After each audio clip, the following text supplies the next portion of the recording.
सीताराम नाम महाराज की जय।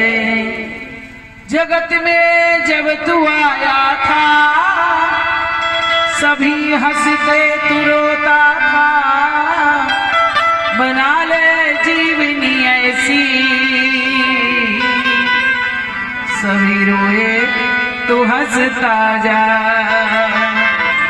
परमाध्यक्ष श्री सीताराम जी महाराज अमृतमयी अपारमयी करुणामयी कृपामयी रस बरसाने वाली मां शारदा के चरणों में कोटि कोटि बार दंडवत प्रणाम करते हुए शशांक शेखर भूतनाथ अनाथों के नाथ दीनों के नाथ बाबा विश्वनाथ भोलेनाथ अनंत बलवंत परम संत प्रभु चरणों के अनन्य रसिया प्रभु के कथा के परम अनुरागी श्री शंकर मोचन हनुमान जी महाराज, उनके पावन चरणों के परम कृपा पात्र अनंत श्री विभूषित श्री श्री 1008 श्री परम पूज्य सद्गुरुदेव भगवान, जिनकी अपार कृपा से आज इस धरती पर मंगलवार के दिन मंगलमय परमात्मा की मंगलमय कथा की मंगलमय धारा तृतीय दिवस प्रवाहित होने जा रही है।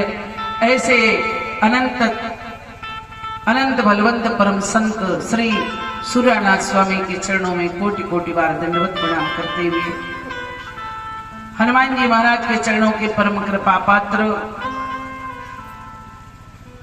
मेरे परम पूज्य अनंत श्री विभूषित श्री श्री 1008 श्री सद्गुरुदेव भगवान की मंगलमय कृपा को प्राप्त करते हुए जंगल में मंगल कर दिया। कृपा प्राप्त करके हमारे श्री बढ़िया जी उनका सहयोग दे रहे, मिश्रा जी साथ में सहयोग दे रहे, तिवारी जी, जिन जिन भक्तों ने विशेष रूप से उनका सहयोग दिया और वो अपने लिए सहयोग कर रहे हैं। जो भी धर्म के मार्ग में आकर आग बढ़ाता है भगवान उसके ऊपर अपार कृपा करते हैं। इससे कृपा पात्र भक्तगण अन्य क्षेत्रों से सुदूर अंचलों से श्रद्धा निष्ठा से आए हुए सभी भक्तगण श्रोता समाज हनुमंता से चलकर आए हुए सम्माननीय श्री बाबूजी रविन्द्रनाथ तिवारी जी, सीता अनुसुईया के रुकरणी आसक्ति स्वरूपा देवियों, अपने देश के भावी भविष्य प्रिय बालक वृंद, मंच पर विराजमान परम सम्माननीय मेरे अग्रज डॉक्टर श्री राधा कृष्ण त्रिपाठी जी। आइए, कल मैंने जब वहां पर अपनी बाड़ी को विश्राम दिया था, चौपाई आप सब लोगों को याद है, इसलिए सभी लोग बड़े ही तन्मयता के साथ आज भगवान भक्त के सामने खड़े हैं और भगवान के सामने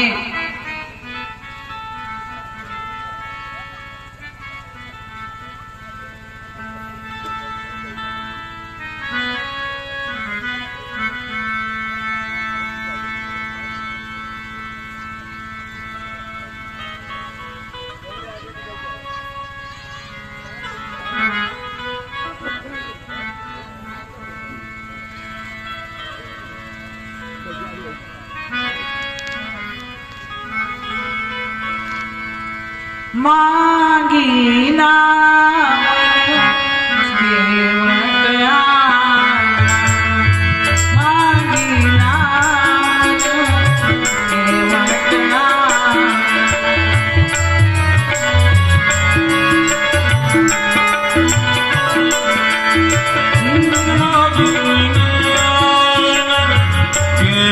Yeah.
मर्म मैं जाना।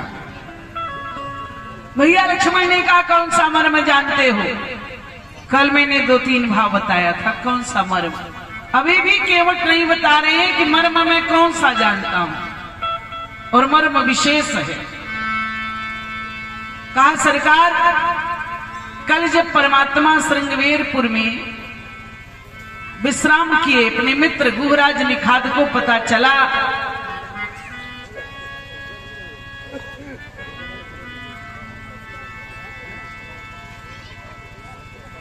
जब गुहराज निखाद को पता चला कि मेरे बाल सखा श्री राम आए हैं, तो मित्र के स्वागत के लिए गुहराज निखाद पहुंचे और अपने मित्र के स्वागत के लिए पहुंचे। जाकर स्वागत बंदन अभिनंदन किया। कहा प्रभु मैंने सुना है कि आपके पिताजी ने अयोध्या से आपको वनवास दिया है, तो मेरा श्रृंगवेरपुर राज्य जो है वो अयोध्या के सरहद से अलग है, इसलिए मेरी प्रार्थना है दास की कि आप श्रृंगवेरपुर के सिंहासन में बैठकर हम लोगों को राजा का सुख दीजिए, हमसे प्रजा का सुख लीजिए। प्रभु राम ने कहा आपने बहुत अच्छी बात कही, लेकिन मित्र मैं नहीं जा सकता गांव में। क्यों? बोले बरस 4-10 विपिन बस, कर मुनि बेस आहार, ग्राम वास नहीं उचित सुने, गुहाई भयो दुख भार। राम की मर्यादा देखो। आप कहोगे गांव में नहीं गए, तो इनके 3 मित्र थे, एक नगर में रहते थे, एक पुर में रहते थे, एक गांव में रहते थे। तीनों स्थान में आप कहोगे गांव में नहीं गए तो पुर में तो गए होगे, नहीं गए। सुग्रीव ने कहा प्रभु 2-4 वर्ष आप मेरे यहां रह जाइए। कहा ना। प्रभु श्री राम ने कहा पुर न जाऊं 10-4 बरिसा, 14 वर्ष तक मैं पुर नहीं जाऊंगा। नगर गए होंगे? कहा ना। विभीषण ने कहा प्रभु ये नगर के मित्र हैं विभीषण। कहा मेरे यहां रुकिए, लंका में पवित्र कर दीजिए लंका को। कहा ना ना। प्रभु ने कहा नहीं मित्रों, मेरे पिता का आदेश है, मैं 14 वर्षों तक पितुआयस मैं नगर न जाऊं, आप सरिस कपि अनुज पठाऊं। ये है मेरे राम की मर्यादा। मित्र निखादराज ने कहा प्रभु मेरे श्रृंगवेरपुर में रहिए। कहा नहीं रह पाऊंगा। कोई बात नहीं, तुम नहीं जाओगे मेरे हाथ मत जा, मैं तो तुम्हारे पास रह सकता हूँ। ये धन, ये दौलत, ये पद, ये प्रतिष्ठा, ये मकान, ये दुकान सब आपका ही तो प्रभु, मेरा क्या है? सब आपका है। आप कहोगे क्या ये गुरुराज निखाद ने कहा वो सत्य है? क्या ये सब दिख रहा है जो भगवान का है? नहीं मानते कोई ना। ये मकान मैंने बनाया, ये दुकान मैंने बनाया, ये प्रॉपर्टी मैंने पिताजी से कहा 2 एकड़ मिला था हमको, फिर सारी प्रॉपर्टी तो हमने बनाया, ये सारा वैभव मेरा बनाया हुआ है, और थोड़ा सा बिगड़ गया तो भगवान ने बिगाड़ दिया। बनाने का काम आपने किया, बिगाड़ने का काम भगवान ने किया। ऐसा मत कहा करिए। गुरुराज निखाद ने कहा प्रभु ये सब आपका है, ये धन ये दौलत। बोले देव धरणी धन धाम तुम्हारा, मैं जनु नीच सहित परिवारा। देव धरणी धाम तुम्हारा, मैं जनु नीच सहित परिवारा। देव धरणी धाम तुम्हारा, मैं जनु नीच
परिवार ये सब आपका है, पूरे परिवार के साथ मैं आपका हूं प्रभु।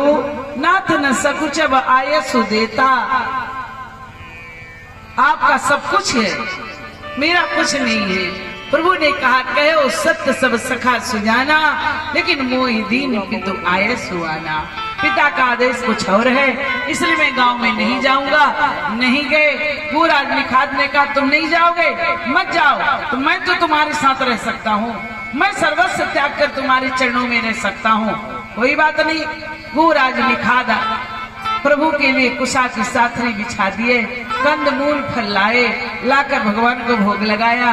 भगवान ने कंदमूल फल खाने के बाद वही कुशा के साथरी में सीता लक्ष्मण के साथ, लक्ष्मण पहरेदारी में बैठ गए और सीताराम कुशा के साथरी में लेट गए। कुशा की साथरी में प्रभु श्री राम को लेटे हुए देखा, भूराज निखाद गदगद रोने लगे, व्याकुल हो गए। बारे विधाता रूख कल्पतर सागर खारा, तही पठे बन राजकुमारा। है विधाता तो इतना क्रूर है, तो इतना निर्दयी है कि तूने ही सब कुछ बनाया है संसार में। तुम्हें मालूम था जब भाग्य विधाता बनकर इनके भाग्य का लेखन किया था, उस समय तुम्हारे हाथ से कलम नहीं छूट कर गिरा। जब भाग्य विधाता बनकर भाग्य का लेखन किया, भाग्य बनाया, उस समय तुम्हारा कलेजा नहीं फटा। ऐ विधाता तो कितना निर्दयी है। जब इनको कुशा की साथरी में सोना था तो तुमने मखमल का सेज क्यों बनाया? जब इनको कंदमूल फल खाना था तो तूने 56 प्रकार का भोजन क्यों बनाया? जब इनको नंगे पैर चलना था तो अनेकों प्रकार का पदत्राण क्यों बनाया? जब इनको जटाओं का मुकुट लगाना था तो अनेकों प्रकार का भूषण क्यों बनाया? जब इनको वल्कल वस्त्र धारण करना था तो अनेकों प्रकार का वस्त्र क्यों बनाया? विधाता जब इनको जटाओं का मुकुट लगाना था तो तूने अनेकों प्रकार का भूषण क्यों बनाया? तू कितना निर्दयी है विधाता। भूराज निखाद रोने लगे। रोते रोते भूराज निखाद ने कहा ये क्या हो गया? भैया लक्ष्मण के पास में आए, आकर कहा भैया तुम मानो चाहे ना मानो, लेकिन रघुवंश रूपी पेड़ को काटने के लिए तुम्हारी मैया कैकेयी कुल्हाड़ी बन गई।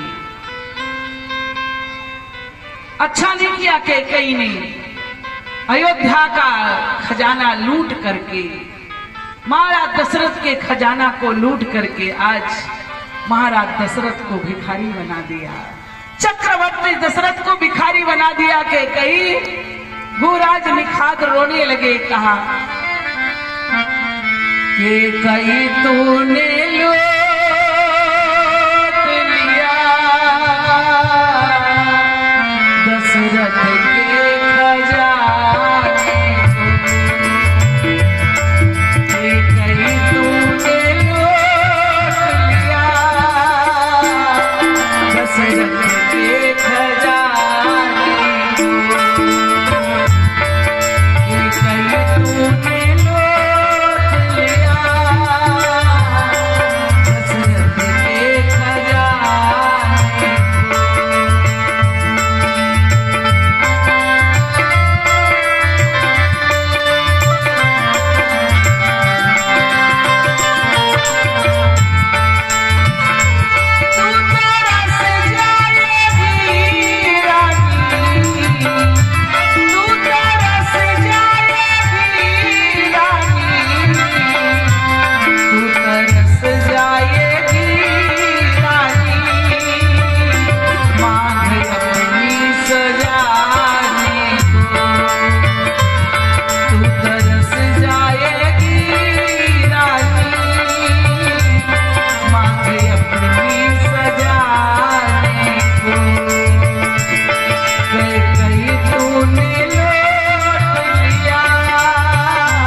मत मानो, लेकिन कई ने बहुत बड़ा अनर्थ किया। रघुवंश रूपी